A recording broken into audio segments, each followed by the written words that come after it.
Дагы Хорошо. жолу жаңы келгендер, жигер чыгармачыл жаштар борборунун мүчөлөрү бар. Андан сырткары университетке жаңы келип аткан студенттер дагы бар бул жерде катышып отурушат. Бүгүн Ош кардио медициналык борборунун кардиологу, дарыгер Райымбек уулу Нурлан акебиз бизге үй бүлөдө ден соолукка кантип кам көрүш керек, эмне кылыш керек, ушул убакта кандай тамактарды жесе иммунитет жакшы болот, ушул сыяктуу темаларда өзүнүн кеп кеңешинин, дарыгерлик кеп кеңешин айтат. Анан кокусунан ооруп калса эмне кылыш керек, ошол жөнүндө дагы айтып берет. Белгилери жана башка нерселерди кантсе дагы адис врачтын оозунан укканыбыз жугумдуу, таасирдүү болот, анан ишенимдүү, туура болот деп ойлойбуз. Кандай кеп кеңеш болбосун, өзүнүн адис айтканы жакшы. Нурлан акебиз Ош мамлекеттик университетинин сыймыктуу бүтүрүүчүлөрүнүн бири, чыгармачылыкта дагы орду бар.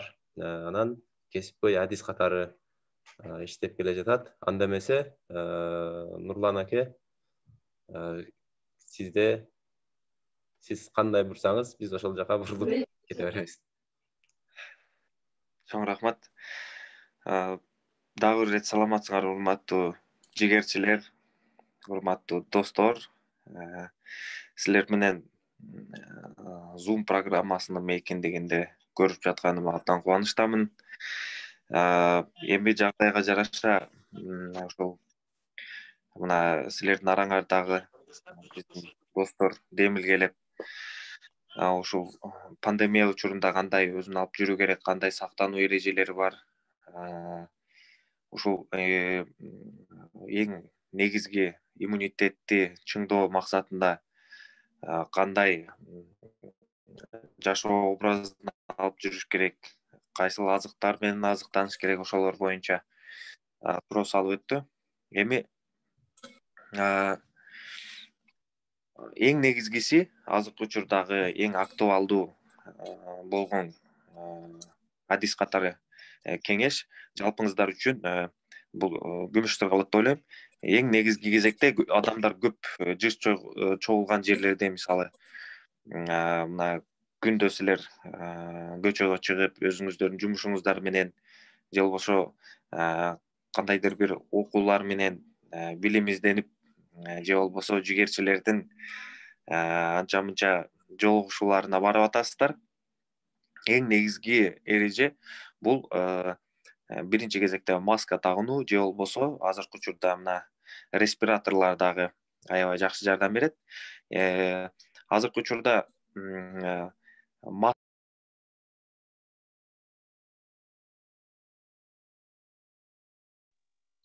Агай, голосуңуз өчүп калды, угулбай атат. Нурлан аке, голосуңуз өчүп калды негедир.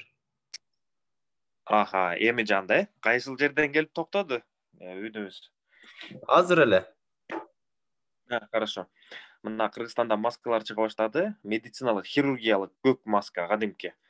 Вот ошону колдонсоңуздар, бул вирустун 99% частицаларын кармап калат өзүнө.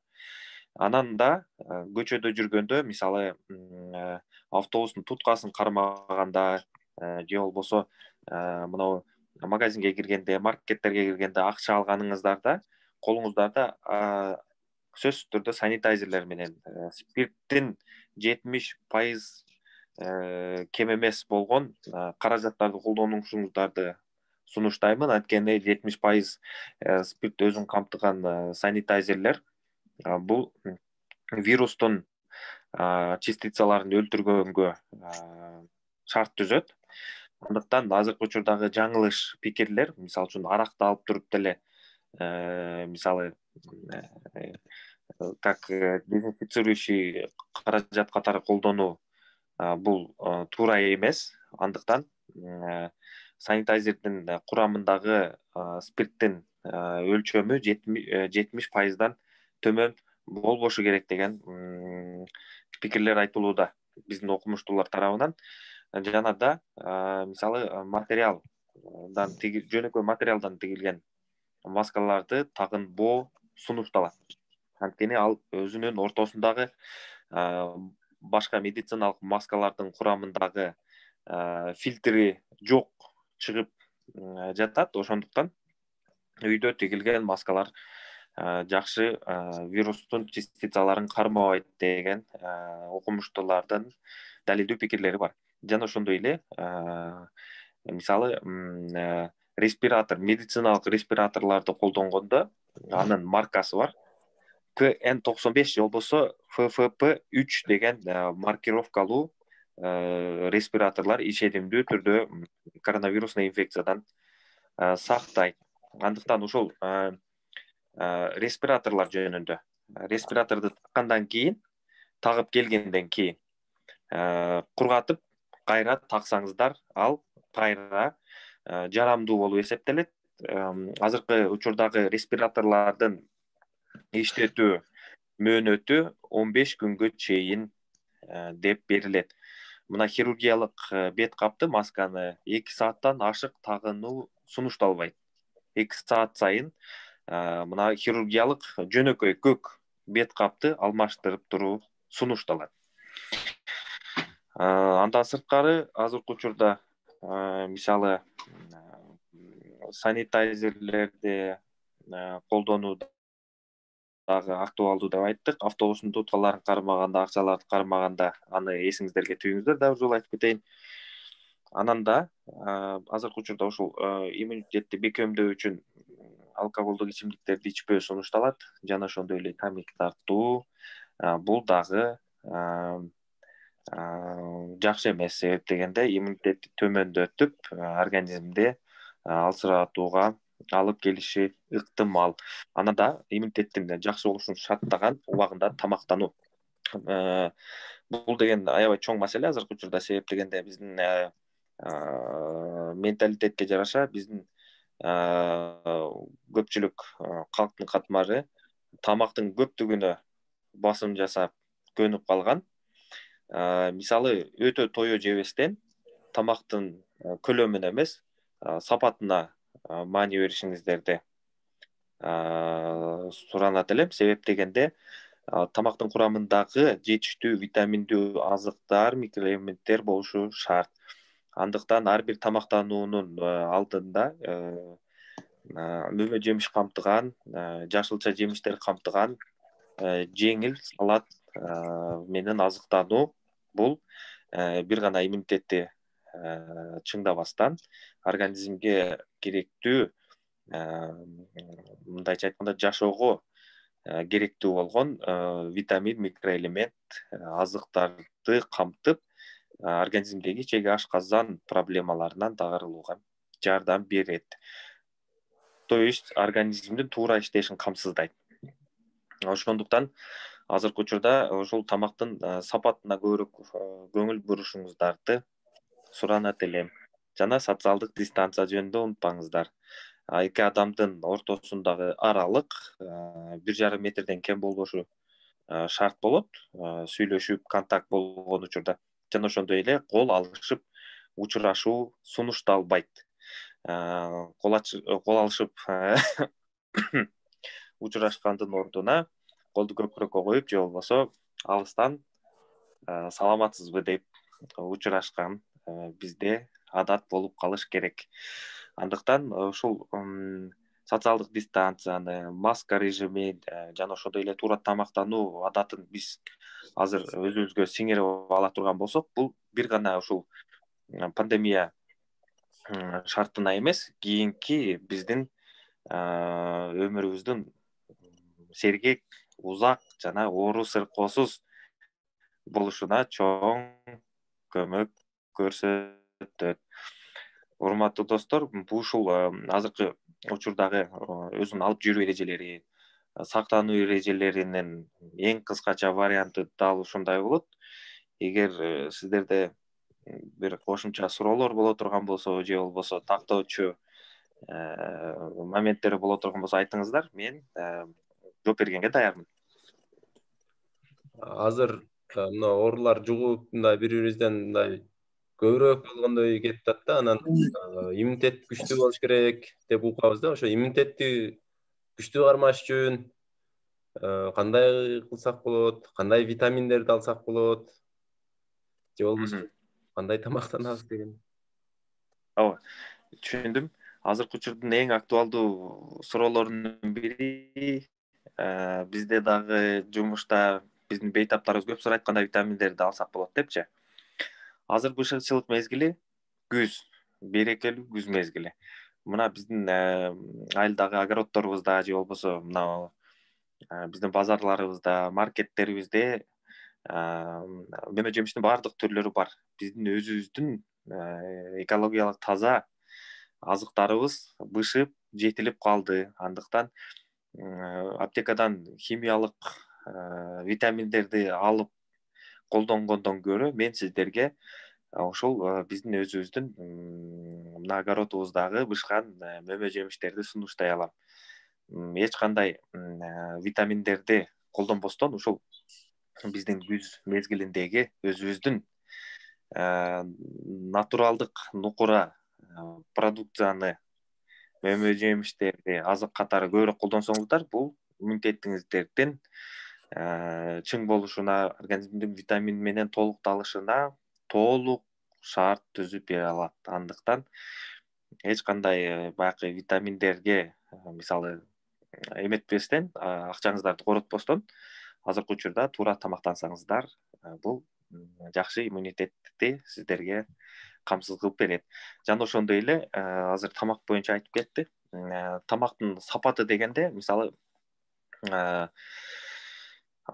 белок болуш керек тамакта. Белок болсо этте бар, жумурткада бар. Жана ошондой эле баклажанда көп азыркы учурдагы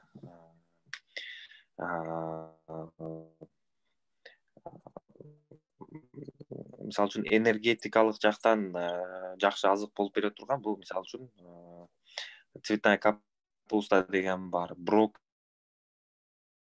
деген азыктар бар.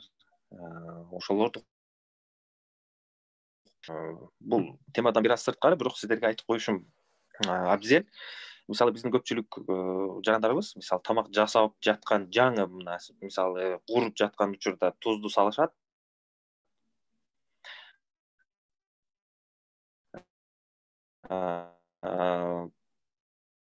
Тузду аябай алыс биздин кыргыз эли почти колдонбойт да. Ошондуктан организмибизге йод жетпей калат мына.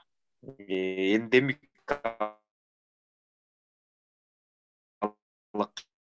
зоб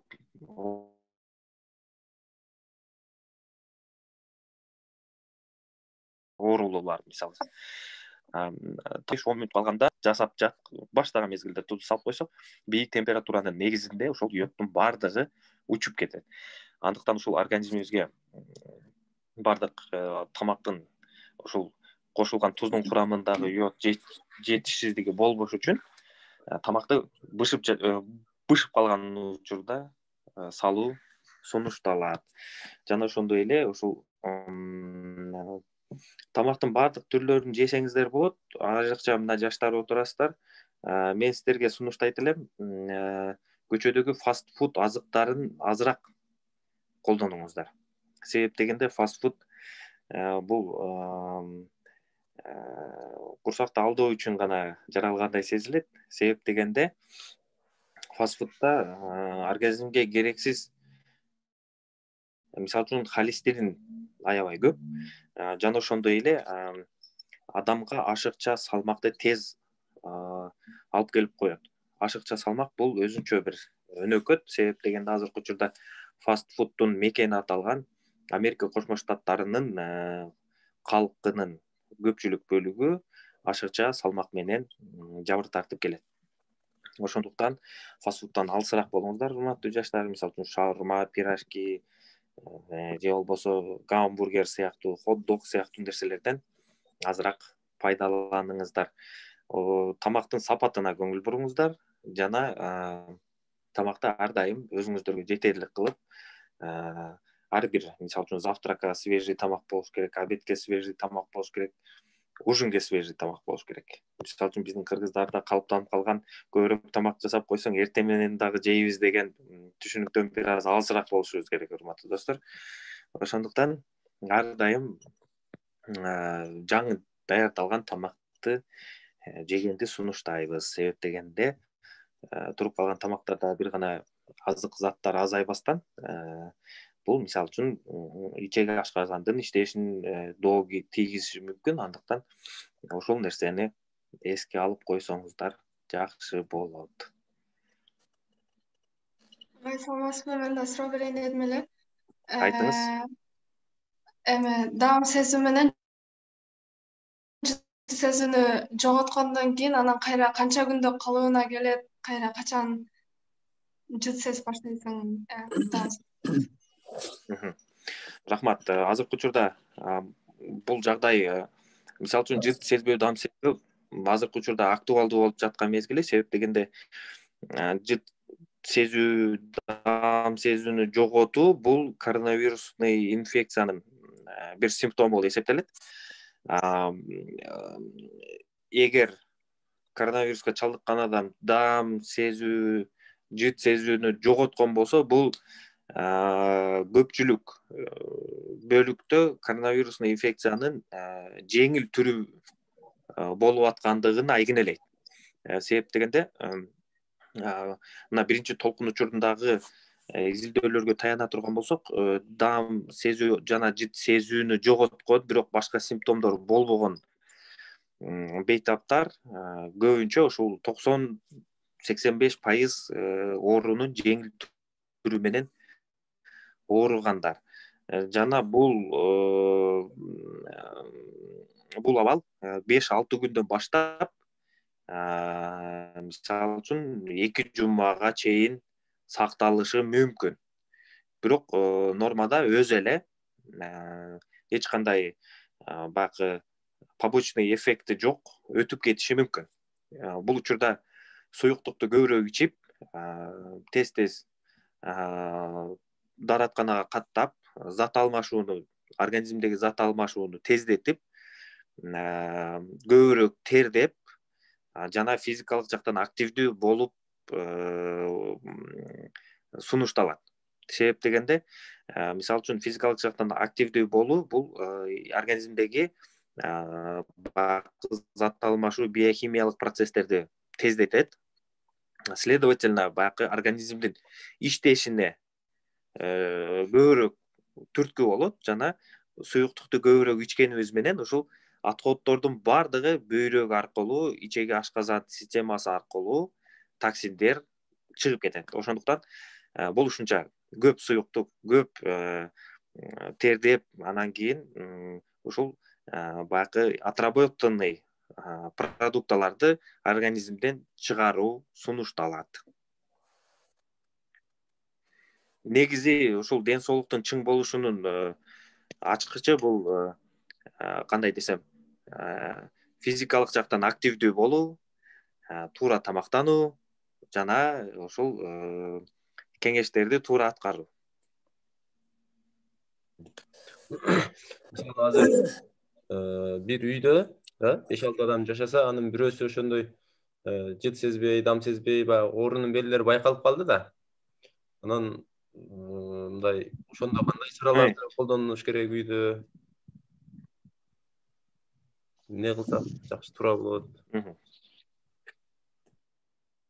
Түшүнүктүү. Эгерде бир үй бүлөдө бир нече мүчө болуп, бирөөсүндө ушул коронавирусный инфекцияга подозрение боло турган болсо, бул учурда ал адамды башка бөлмөгө изоляцияга кылуу сунушталат жана ошондой эле ал адамдын өзүнчө идиш аягы, өзүнчө сүлгү, чачыгы, өзүнчө баягы жеке гигиена каражаттары болуусу шарт.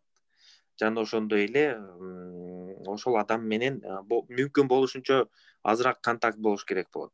Айнектерди ачып, утуру таза абаны алмаштырып туруш керек.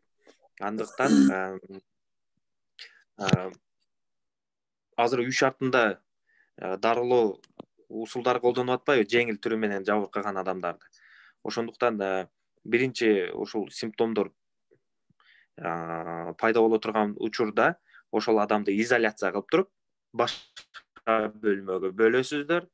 Андан кийин биринчи мүмкүнчүлүк пайда болгондо поликлиникага кайрылып туруп, ошол оорунун бар же жогун аныктап туруп, андан кийин мисалы назначение жасатып, үйдөгү шартта дарыларды кабыл алуу абзел.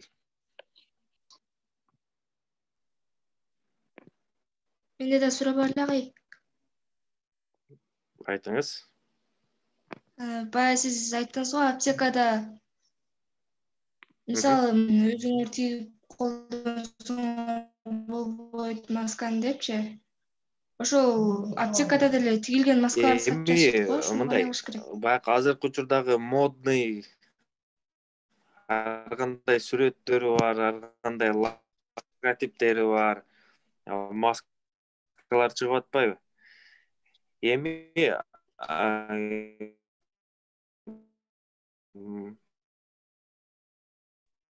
кээ биркелер мисалы азыр маскалар боюнча, ошондуктан медициналык маскаларды колдонуу сунушталып атат. Азыркы учурда Кыргызстандын өзүнөн ушундай маскалар тигилип атат. Ал баасы кымбат эмес, арзан болот. Ошону колдонуу менимче туура болот. Башка маскалар жөнүндө комментарий бере албайм, бирок материалдан мындай жөнөкөй даже марледен тигилген маскалар сунушталбайт да. Оорудан мындай ишенимдүү түрдө коргой албайт десек болот. Агай, ошол маскаларды ошо карантин учурунда көп сатышты туурабы? Маска жок болуп калып, ошондон атайын тигишип келип, сатып атышты да. Аны көптөгөн адамдар 20 сомдон, 30 сомдон баягы маска жетишпегендиктин айынан ошондой алып атышты. Анда кандай болуп калат? Эми ошол мезгилде мисалы баягы бул оору жаңы келбедиби адамзатына. Ошондуктан азыркы учурда мисалы Дүйнөлүк саламаттыкты сактоо уюму, саламаттык сактоо министрлиги жана башка медициналык уюмдар бул оору менен күрөшүүнү жолун жана дарылоо тактикасын, коргонуу чараларын жакшы өздөштүрүп иштеп чыгышты. Ошол мезгилде бардык маска жардам берет деген алгачкы тыянак болгон. Андан кийин гана убакыт өткөндөн кийин ушул кайсыл маска кандай жардам берет, кайсыл материалдан эме болуш керек деген эксперименттер, изилдөөлөр жүрүп, анан кийин ушундай рекомендациялар чыкты. Ошондуктан азыр эми мен ойлойм, бардык эле бир 30дан 50дөн маска албаса керек. Бул кийинкиге керектүү, башка учурларга керектүү сиздерге үчүн буюм болуп калат.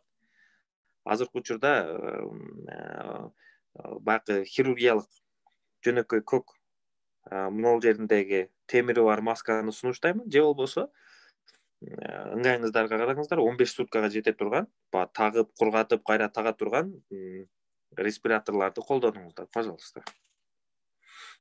Айдан сурап берсем болобу? Келиңиз. Чынында туура медициналык маскаларды колдонгон милдеттүү түрдө, бирок азыркы аптекадагы маскалардын сапатына караганда үйдө тигип өзүбүз таккан жакшырактай сезилет да. Себеби сапаты начар, масканы таксаң кандайдыр бир резинанын же болбосо пластмассанын жыты келет. Аны 2 саатка эмес, 15 мүнөткө да такканга мүмкүн эмес. Аттуу баштуу белгилүү эле аптекаларда, дарканаларда ушундай маскаларды сатат. Анда кандай чараларды колдонобу? Эми бул азыркы учурда биздин ооруп калбашыбызга өбөлгө боло турган жагдай бул маска тагынуу деген. Бул канчалык өзүбүз коргоно билсек, ошончолук өзүбүзгө эле пайда болот экен да. Ошон үчүн мисалы азыркы учурдагы кызыл зонада иштеген дарыгерлерге аябай оңой эмес. Себеп дегенде баягы СИЗ формасы аба өткөрбөйт, кээ биркелери анын ичинде тердеп, суу болуп, анан баягы чоң маскалар, баягы кызыл зонадагы кийилчү маскалар. Алар таптакыр баягы эмне жыттанса дагы 6 саат, 8 саат, кээ биркилери 12 сааттан жүрүшөт кызыл зонада баягы врачтардын жетишсиздигинен улам. Бул хирургиялык маскаларды тагынсак, бул кыйла жеңил да, аны менен дем алуу. Берки кызыл зонадагы кийиле турган маскаларга караганда. Анткени ал деген мынау абаны кармап туруп анан кийин акырындык менен өткөрөт да. Берки хирургиялык маскаларда дем алуу кыйла жеңил. Мына масканы акыркы 6 айда үзбөй тагынып жүргөн адам катары айтайын. Масканын түрүн тагындык. Бирок азыркы мына эл тагынган хирургиялык маскада дем алуу өтө эле жеңил, кыйла жеңил беркилерге карагандачы. Ошондуктан менимче ден соолуктун сак болушуна, оорубашыбызга өбөлгө түзө турган бир аз ыңгайсыздыкка чыдап, менимче маска тагынсак өзүбүзгө эле жакшы болот. Үйдө биз менен чогуу жашаган жакындарыбыз болот, бир туугандарыбыз болот, ата-энелерибиз болот. Өзүбүздү аябасак дагы, өзүбүз коркпосок дагы аларды аяшыбыз керек. Алардын ден соолугуна коркушубуз керек болот. Ошондуктан бул социалдык жоопкерчилик биздин жакындарыбызга, биздин жакшы көргөн адамдарыбызга байланышып кетет да. Ошондуктан аларды ойлоп өзүбүздү коргошубуз керек, потому что той топурга барып, эл көп болгон жерлерге көп каттап, алар менен контакт болуп, биз билбейбиз да ким ооруп атат, ким оорубай атат, ким симптому жок болуп ооруп атат. Мисалы үчүн жыт сезбейт, дам сезбейт, бирок эл жүргөн жерлерди аралап жүрүшөт. Ошондуктан азыркы учурда биз жакындарыбызды коргошубуз керек. Өзүбүздү коргоп тим болбостон, биз өзүбүздү коргоп жатып, жакындарыбызды коргойбуз. Ошол нерселерге көңүл буруп коюңуздар. Агай, менде дагы бир суроо берейин дедим эле. Ким берет? Бактериологиялык пневмония менен азыркы вирусный пневмониянын айырмасы жөнүндө бир аз айтып кетесизби? Макул. Азыркы учурда функционалдык тапма мекемелеринде, тагыраак айтканда, мисалы үчүн томография, рентген, жана баягы ПЦР тест менен изилденип атпайбы бул нерселердин баардыгы. Ошол жерде рентгенологиялык жактан көрүнөт. Мисалы, томографиянын заключениясында изменение по типу матового стекла деген болсо, ал жерде коронавирусный инфекциянын чакырган пневмониясы катары байкасак болот. Же болбосо бактериологиялык жактан чакырган пневмонияда көбүнчө андай болбойт. Ателектатические изменениялар болушу мүмкүн, инфильтративный уплотнениялар болушу мүмкүн. Бул деген мындай кандай десем, дарт тапмалык жактан болгон эме да, матовое стекло изменения болуп туруп, андан кийин кандын составынан вирус аныкталса, бул точно коронавирусный инфекция болот. Же болбосо, бирок азыркы учурда пневмониянын бардык түрү строго изоляцияга кабылып атат. Андыктан бул деген бир аз жогорку инстанциядагы суроолор да. Андыктан бардык пневмонияларга азыр этияттап эме кылышыбыз керек болот. Мамиле жасашыбыз керек болот. Рахмат. Мен бир суроо бергим келди эле да жана. Мисалы, бирөө ооруга чалдыгып, анан аппетит жок болсо, эмне кылып, кандай тамак, кантип аппетит чыгат? Мисалы, азыркы учурда ушул бакыт тамак жебей койсо, организм дагы да алсырай бериши мүмкүн. Ошондуктан өзүңдү бакы заставлять этип болсо дагы жеш керек болот да, тамактан. Потому что жеш үчүн жашаш керек эмес, жашаш үчүн жеш керек да. Ошон үчүн ушул нерсени адамдын мылдыгына жеткириш керек го деп ойлойм. Эгер такыр эле жебей турган болсо, анда ушул адамга жага туручу азыктардан тамак жасаш керек болот. Эптеп көңүлдү таап, кандай метод менен болбосун тамактандырыш керек болот. Рахмат. Zoom'дун дагы 45 минуталык гана убактысы бар экен, Азыр бир топ убактыбыз соңуна чыгып калды окшойт. Менимче жакшы пайдалуу нерселерди уга алдык. Сизге чоң рахмат. Чыгармачыл врач, чыгармачыл ага катары таанычыбыз, Азыр чыгармачыл врач болуп, ушинтип чыгармачыл борборго кеңешиңизди берип атасыз. Бул да бир дал келе болсо керек.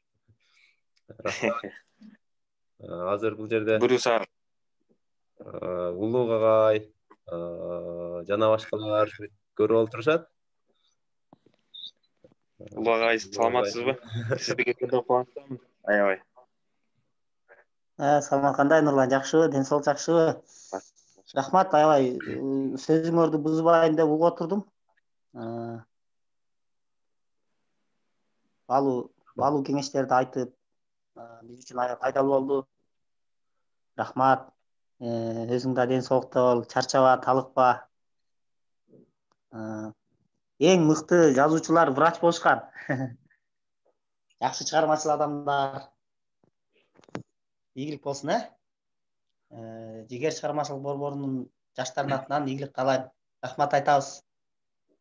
Терең ыраазычылык билдиребиз, Нурлан аке. Иштериңизге ийгилик. Сиздер бир топ мындай коомго эң көп пайда келтирген, эң көп коомдун ден соолугуна кам көргөн адис катары мына акыркы убакта врачтар өзүнүн жанагындай коомдогу потенциалын өтө жогору көтөрүп алды да. Себеби ал жасап аткан эмгегине байланыштуу болду. Өтө чоң эмгектерди жасадыңыздар. Аны биз сөзсүз түрдө билип турдук.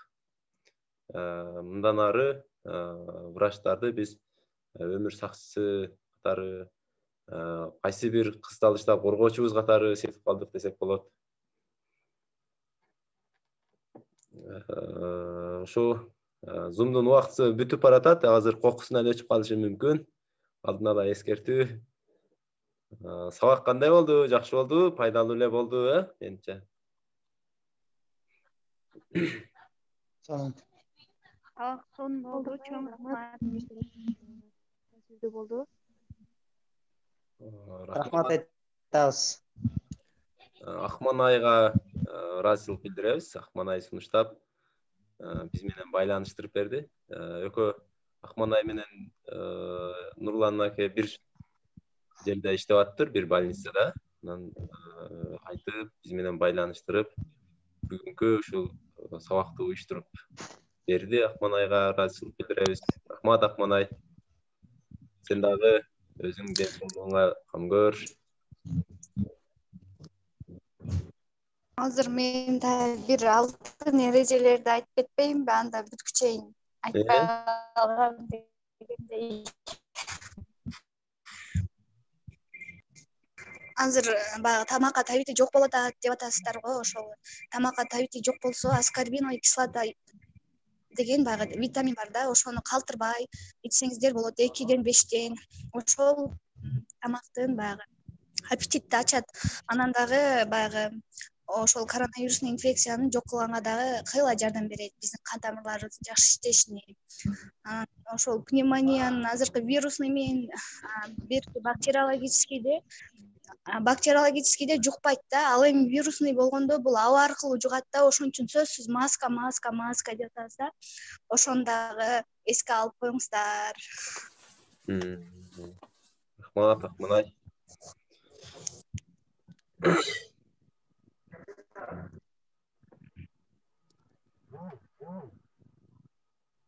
Саламатта калыңыздар. Секундалык убакыт калды.